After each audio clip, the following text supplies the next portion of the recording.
Amados hermanos, después de casi 9 meses de iniciar el estudio de esta maravillosa carta a los filipenses, llegamos al final. Este será pues el último sermón de la serie de Filipenses, y muchos de los que están aquí pues lo han estado oyendo durante este tiempo de 9 meses. Ha sido un tiempo de reflexión, de estudio, de disfrutar el texto, de escuchar lo que la palabra del Señor tiene para nosotros, de regular nuestra fe a partir de los preceptos bíblicos, de consolar nuestros corazones, de ser exhortados, de estudiar doctrinas importantes. Ha sido una aventura muy buena, y entiendo yo que siempre que la palabra es predicada, esta palabra implantada en el corazón de cada uno de nosotros no regresará vacía. Esto no solamente es por un anhelo mío, es lo que la Biblia dice. Dice que la palabra no regresará a él vacía y hará lo que tenga que hacer, para lo cual fue enviada. Así que hemos estudiado esta carta y ahora nos encontramos al final con estas salutaciones finales. Cualquiera de nosotros pudiese observar la salutación final y encontrar que en realidad la salutación final solamente tiene que ver con mencionar a algunas personas por grupos, no de manera particular, y una despedida que tiene que ver con la gracia de nuestro Señor Jesucristo y un anhelo de que esta gracia sea para cada uno de nosotros. En aquel momento, para los filipenses, para los que son lectores, destinatarios directos de la carta. Nosotros sabemos que esta carta, o nosotros al leerla, somos lectores implícitos, es decir, no está dirigida a la iglesia que está en Ciudad Satélite, pero nosotros sabemos que esta carta está dirigida a todas las iglesias de todos los tiempos por el Espíritu Santo de Dios, que va llevando la palabra por todos lados. Para terminar esta serie de meditaciones, hemos determinado hacer una recapitulación y resumen de esta carta a partir de la primera vez hasta ahora. Ahora, desde luego que no haré un resumen detallado de toda la carta, pero sí quisiera concentrarme ahora en el propósito por el cual fue escrita la carta y cómo fuimos alimentados a lo largo de este tiempo en cada uno de los aspectos. Nosotros sabemos, porque así lo hemos estado repitiendo durante mucho tiempo, y no solamente esta carta, pero sí también la carta a los Efesios, a los Colosenses y a Filemón, son cartas o fueron cartas escritas desde la prisión, desde las prisiones en Roma por el apóstol Pablo. Nosotros sabemos también en el contexto de las prisiones del apóstol Pablo, que el apóstol Pablo está escribiendo teniendo en mente no lo que va a suceder en su futuro inmediato, sino lo que está sucediendo y lo que ha sucedido en su vida ministerial. Esta carta que nosotros tenemos ahora es una carta de una persona que está escribiendo, quizá pensando en que sea su última carta, o quizá pensando que está a punto de fallecer, de morir, ejecutado quizá por las autoridades romanas.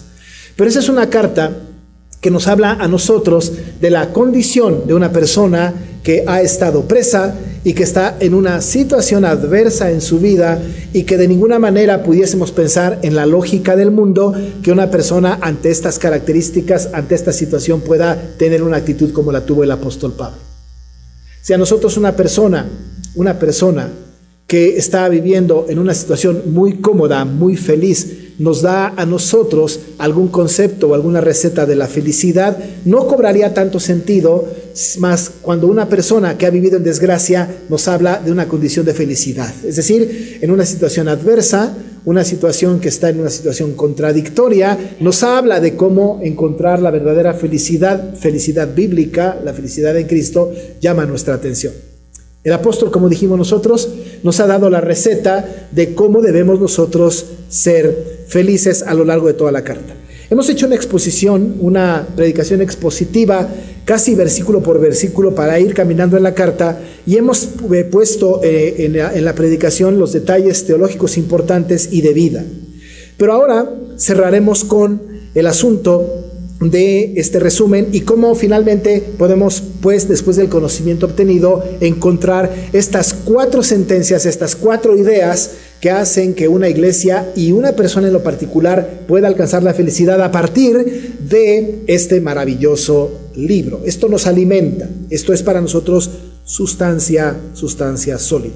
Hay 4 cosas, por lo menos, que el apóstol a lo largo de toda la carta nos ha dicho que tiene que ver con el estado feliz del hombre o de las iglesias en general, del hombre cristiano en particular. 4 cosas que repetiré, que resumiré para que podamos cerrar este ciclo de una manera linda, encontrando la felicidad.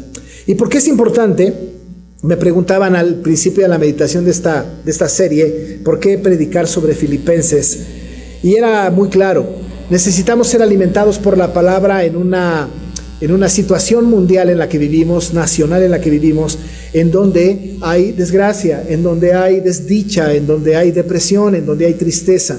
Y vale la pena enfrentarnos a esta carta para poder entender que en medio de cualquier situación podemos nosotros estar en una condición diferente a como el mundo normalmente está.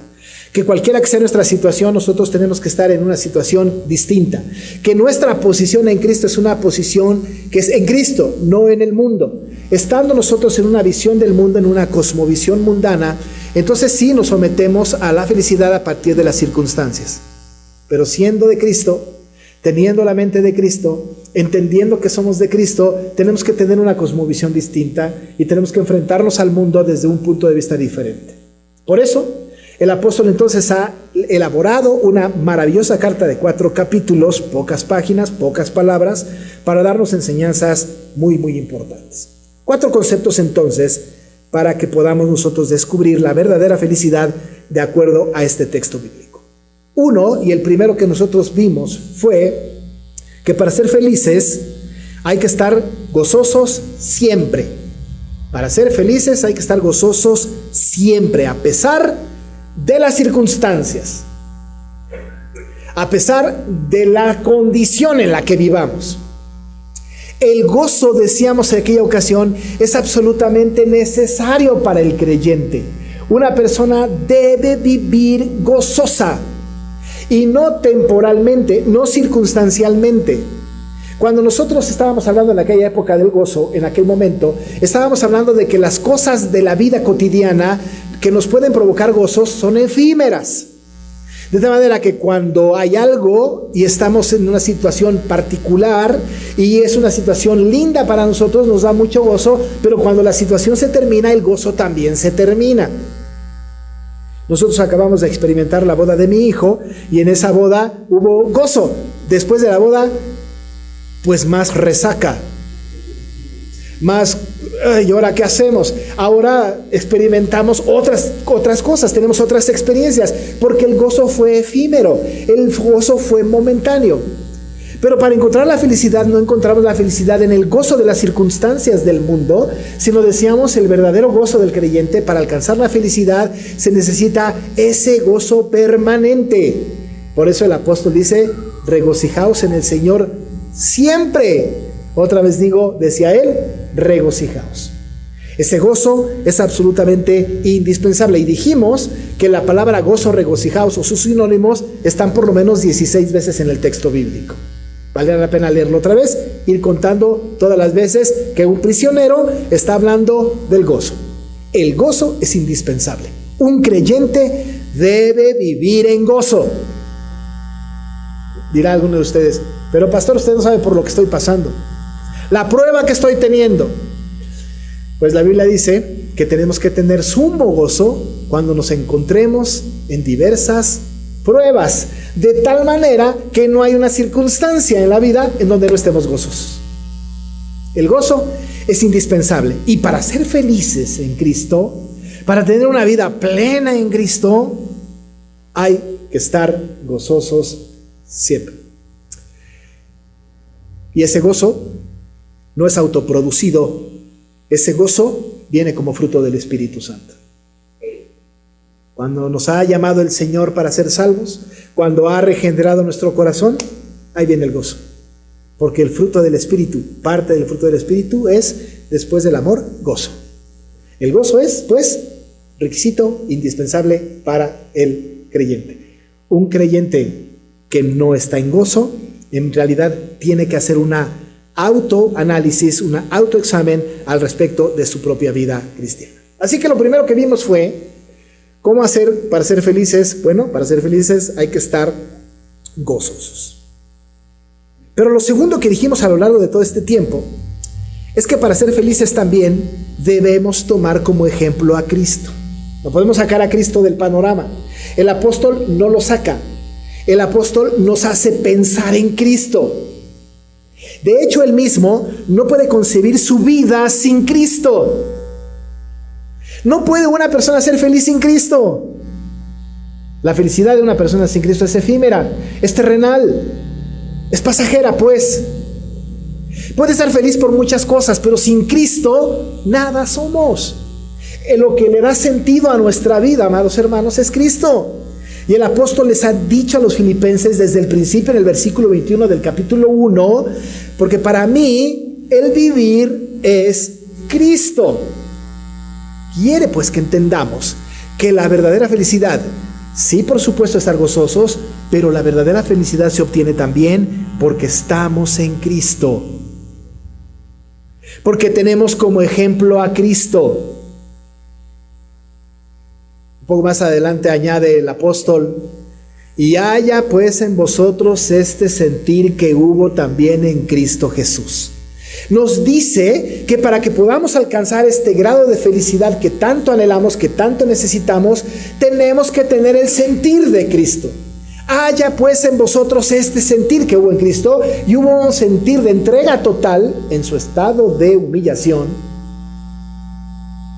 Hubo un sentimiento de desprendimiento en su estado de humillación, pero también tenemos el ejemplo en Cristo de que Él fue absolutamente exaltado. Y dice la Escritura en otro texto que nosotros seremos también exaltados con Cristo. No al nivel de Cristo, pero seremos exaltados con Cristo. Para encontrar la verdadera dicha, la verdadera felicidad, no solamente tenemos que estar siempre gozosos, pero tenemos que tomar el ejemplo de Cristo. No podemos de ninguna manera, amados hermanos, ser felices sin Cristo. Ustedes dirán, las personas no creyentes que viven felices están sin Cristo. Pero esa felicidad, amados hermanos, es efímera, es pasajera. El creyente, el regenerado, el que para él el vivir es Cristo, entonces entiende que vivir en Cristo trae una gran dicha, una gran felicidad. Conste que no estoy diciendo que nos va bien, a veces nos va mal, porque el apóstol estaba preso, y aún preso con él, aún preso él, entiende que para él vivir es Cristo. Entiende que morir es ganancia, entiende que debe haber ese sentir que hubo en Cristo Jesús. Cristo no sale de la escena, Cristo está dentro de la escena de la felicidad del creyente. Sin Cristo somos los más dignos de conmiseración. Nuestra felicidad será efímera, terminará. Y cuando llegue el fin de los tiempos sin Cristo, todos aquellos, pero todos aquellos que tuvieron una dicha terrenal llegarán a un punto en donde su tristeza será permanente, eterna. Pero nosotros no. Porque cuando estemos muertos, amados hermanos, o Cristo venga, ¿sabe qué va a pasar con nosotros? Estaremos dichosos de ver a Cristo cara a cara, viviendo con Él para siempre. Bendita esperanza. Esa es la felicidad.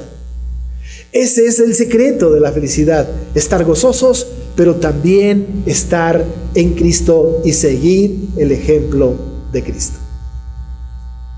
Hay dos cosas ahí: el gozo permanente y estar en Cristo para ser felices. Pero la tercera cosa, amados hermanos, que es muy importante y que nosotros la describimos con 2 o 3 sermones, es que para ser felices hay que estar en paz con Dios para tener la paz de Dios. Estar en paz con Dios para tener la paz de Dios. Una persona que no está en paz con Dios no puede ser feliz. Estar en paz con Dios, decíamos aquella ocasión, tiene que ver con ser justificados por Cristo. Y eso solamente lo puede hacer Cristo con cada uno de sus elegidos. Eso no lo podemos hacer nosotros. Si salimos a la calle y le decimos a la gente, ¿necesitas estar en paz con Dios? Él dice, está bien, me voy a poner en paz con Dios. ¿Qué hago? Ya la pregunta implica obra, ¿no? ¿Qué hago? La respuesta casi teológica pudiese ser no tienes que hacer absolutamente nada, espera que el Espíritu de Cristo te regenere, ¿no? Pero claro que podemos decirle a la gente, necesitas arrepentirte de tus pecados, necesitas venir a Cristo con fe. Y es un mensaje correcto, porque si no estamos en paz con Dios, no vamos a tener la paz de Dios. Pero dice el texto que estudiamos que para alcanzar la verdadera felicidad, no solamente estar gozosos, no solamente seguir el ejemplo de Cristo, que es absolutamente completo el asunto, sino que además tenemos que experimentar la paz de Dios. El apóstol dice que la paz de Dios, que sobrepasa todo entendimiento, guardará nuestros corazones y nuestros pensamientos en Cristo Jesús. ¿Cómo puedo estar feliz si no tengo la paz de Dios? En medio de una situación difícil, adversa, en medio de una situación completamente contraria a lo que nosotros estamos acostumbrados, que debe de traer gran tristeza, cuando nosotros estamos gozosos, cuando nosotros estamos en Cristo, la paz de Dios viene a nuestro corazón. Y toda esta turbulencia en nuestro corazón y en nuestra mente está sustituida por la paz de Dios. Y uno trata de explicarse cómo. Y si alguien en la calle nos pregunta, ¿cómo puedes estar tan en paz? Si ustedes tratan de explicarlo, van en contra de la Biblia. Porque la paz de Dios sobrepasa todo entendimiento. La respuesta quizá más completa es, no tengo la menor idea, pero la paz que tengo es una paz que Cristo me da. ¿Cómo lo hace? No sé. ¿Cómo la tengo? ¿Cómo la experimento? No lo sé, pero la tengo. Porque es una paz de Dios que sobrepasa mi entendimiento. Pero lo seguro es que guarda mis pensamientos, guarda mi corazón. Esa paz de Dios hace que uno esté feliz, decíamos aquella vez, hace que uno esté feliz a pesar de lo infeliz que es. Nos está yendo rete mal. Tenemos una gran crisis, pero estoy en paz. Y el Señor guarda mi corazón, guarda mi pensamiento. Y lo guarda tan perfectamente bien que puedo estar dichoso en medio de la peor circunstancia de mi vida. Pablo lo experimentó. Él lo estaba diciendo. Él estaba en la peor condición de su vida. Él había pasado por muchas situaciones y con todo estaba en paz. Y era una promesa del Señor, porque el Señor le había dicho a sus discípulos, mi paz les dejo, mi paz les doy. Además había dicho que esa paz no la daba como el mundo la daba. Es una paz pues que viene del cielo. Esta paz, junto con el gozo, es parte de lo que obtenemos en nuestra regeneración, porque es parte del fruto del Espíritu. La paz de Dios. Ahí tenemos tres cosas que hemos hablado. Para obtener la verdadera felicidad tenemos que estar gozosos permanentemente. Tenemos que estar amoldados a Cristo, seguir el modelo de Cristo. En tercer lugar, tenemos que obtener o sensibilizarnos en la paz de Dios. El apóstol dice que la paz de Dios es necesaria, pero tenemos que hacer algo. Quitarnos el afán de todos los días. La preocupación desmedida de todos los días. Por eso el apóstol les dijo a los filipenses, por nada estéis afanosos, sino sean conocidas vuestras peticiones delante de Dios en toda oración y ruego con acción de gracias. Y la paz de Dios, que sobrepasa todo entendimiento, guardará vuestros corazones y vuestros pensamientos en Cristo Jesús. Cuando estamos en crisis, cuando estamos en una situación difícil, tenemos que venir delante de Dios, no afanosos, y decirle todas nuestras peticiones en oración y ruego, con acción de gracias. ¿No le ha pasado que cuando está en una situación turbia, ora al Señor e inexplicablemente experimenta su paz? Porque esa paz genera una gran dicha de la presencia de Dios en nuestras vidas. Pero la cuarta cosa que hablamos, ya dijimos que lo primero tiene que ver con el gozo permanente. Lo segundo tiene que ver con seguir el modelo de Cristo. Haya pues en vosotros este sentido. Lo tercero tiene que ver con que la paz de Dios la debemos de tener y experimentar en oración y ruego. Pero lo cuarto es que tenemos que vivir en contentamiento. Lo dijimos muchas veces. Hemos de vivir en contentamiento para ser felices, porque la felicidad y el contentamiento son inseparables. Una persona que no es feliz no puede decir que tiene contentamiento. Una persona que tiene contentamiento necesariamente es feliz, porque está contento con lo que tiene. No hay envidias. Está satisfecho con lo que Dios le ha permitido vivir, tener. Está satisfecho con lo que Dios ha hecho con su vida. El contentamiento hay que aprenderse. Decíamos la vez pasada que el apóstol dijo: he aprendido a contentarme. He tenido que ir a la escuela del contentamiento. Y la escuela del contentamiento es la desgracia. Y la escuela del contentamiento es las privaciones. Y la escuela del contentamiento son las situaciones adversas. Porque si vivimos tranquilos y sin problemas, si tenemos riquezas y abundancia, ¿quién de nosotros dice: no estoy contento con lo que tengo, me gustaría tener menos? No. Pero cuando estamos en desgracia, cuando estamos en pobreza, cuando estamos en una situación difícil, cuando no tenemos lo que queremos, no estamos contentos y decimos: ¿cómo me gustaría tener más?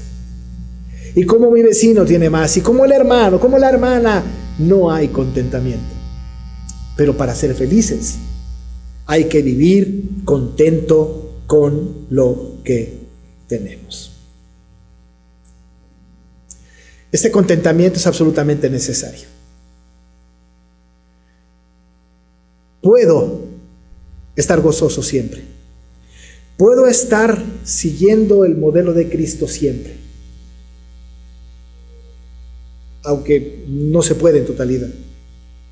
Puedo estar en paz, tener la paz del Señor, pero si no tengo contentamiento, las cosas no funcionan. El contentamiento es absolutamente necesario.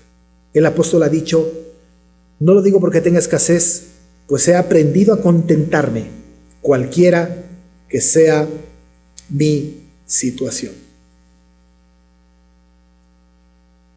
No tiene el puesto que desea, esté contento con eso.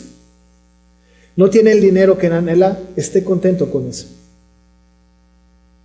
No tiene la ropa que quisiera tener, esté contento con lo que tiene. No vive en el lugar en donde quisiera vivir, esté contento donde está. Porque todo eso ha sido dado por Dios.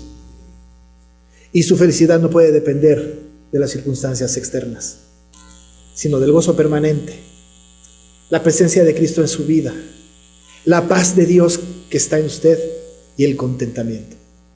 Ese contentamiento es absolutamente necesario. El apóstol, reflexionando sobre este asunto, pensando quizá que él necesitaba todas estas cosas, termina estas ideas diciendo: todo lo puedo en Cristo que me fortalece. El fortalecimiento de Cristo es absolutamente necesario. Y cualquiera que sea la situación del apóstol y de nosotros, en este contexto, todo lo podemos en Cristo que nos fortalece. Pero aún y cuando pensemos que algo nos falta, aún y cuando todas estas cosas no sean suficientes, aún y cuando el apóstol Pablo no haya dado toda la receta completa, aún cuando falte algo, el apóstol termina su carta diciendo: mi Dios pues suplirá todo lo que os falta conforme a sus riquezas en gloria en Cristo Jesús. 4:19. Mi Dios pues suplirá todo lo que os falta conforme a sus riquezas en gloria. Amados hermanos, si alguno de los que estamos aquí no es feliz, es porque no quiere. porque está potenciado por el Espíritu Santo para ser feliz. Porque la felicidad que nosotros tenemos no debe depender de las circunstancias que nos rodean, sino de estar siempre gozosos.